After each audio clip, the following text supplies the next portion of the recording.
Cooking with পুষা রান্নাঘরে আজকে আমি হাজির হয়েছি লাউ দিয়ে শোল মাছ রান্নার রেসিপি নিয়ে। এই রান্নাটা করার জন্য আমি একটা মাঝারি সাইজের লাউ আমি কেটে দিয়ে টুকরা করে নিয়েছি। একটা শোল মাছকে আমি পিস পিস করে কেটে নিয়েছি। পেঁয়াজ কুচি, ধনিয়া পাতা কুচি, কাঁচামরিচ ফালি, হলুদের গুঁড়া, মরিচের গুঁড়া আর ধনিয়া গুঁড়া নিয়ে নিয়েছি। তাহলে আমি রান্নায় চলে যাচ্ছি। প্যানে আমি পরিমাণ মতো তেল দিয়ে দিলাম। এখানে 1 কাপের মতো পেঁয়াজ কুচি আছে, আমি দিয়ে দেবো।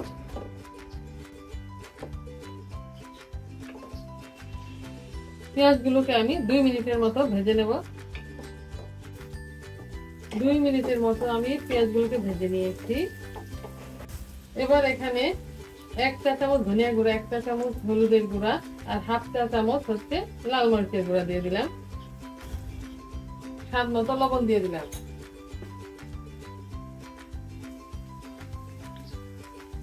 সামান্য পানি দিয়ে আমি কষিয়ে নেব।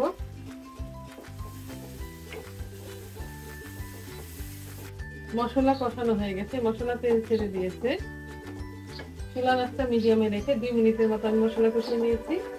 এবার আমি মাছগুলোকে দিয়ে দেবো। এখানে 4টা আমি কাঁচামরিচ ফালি করে নিয়েছি, ওটাও দিয়ে দেবো। আর 5 থেকে 6 মিনিটের মতো আমি কষিয়ে রান্না করে নেব।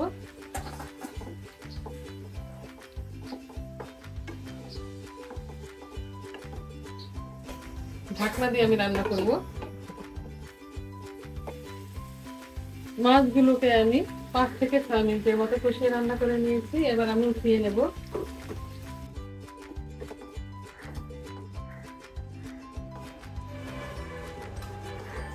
মাছের এই মশলাতে আমি লাউ রান্না করব।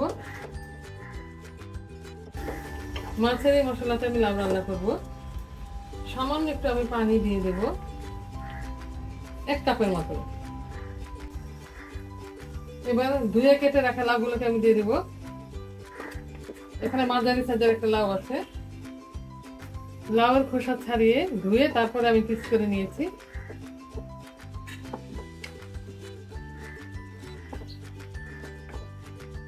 ঢাকনা দিয়ে আমি কিছুক্ষণ কষিয়ে নেব।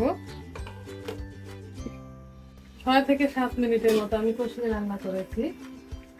লাউ থেকে অনেকটাই ঝোল উঠেছে, মানে পানি ছেড়ে দিয়েছে।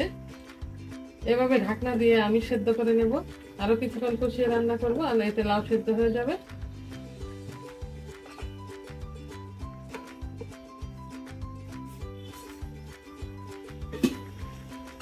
প্রথমে আমি 7 মিনিটের মতো কষিয়ে নিয়েছি। আমি আরো 6-7 মিনিটের মতো কষিয়ে নিয়েছি। লাউটা প্রায় সেদ্ধ হয়ে গিয়েছে।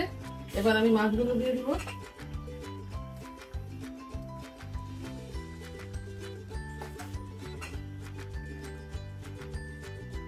মাছগুলো আগে আমি কষিয়ে রান্না করে নিয়েছি।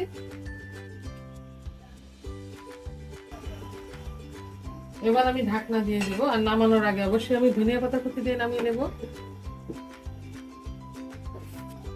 মাছ দেওয়ার পর আমি আরো 4 থেকে 5 মিনিটের মতো রান্না করে নিয়েছি। রান্নাটা আমার পুরোপুরি কমপ্লিট হয়ে গিয়েছে।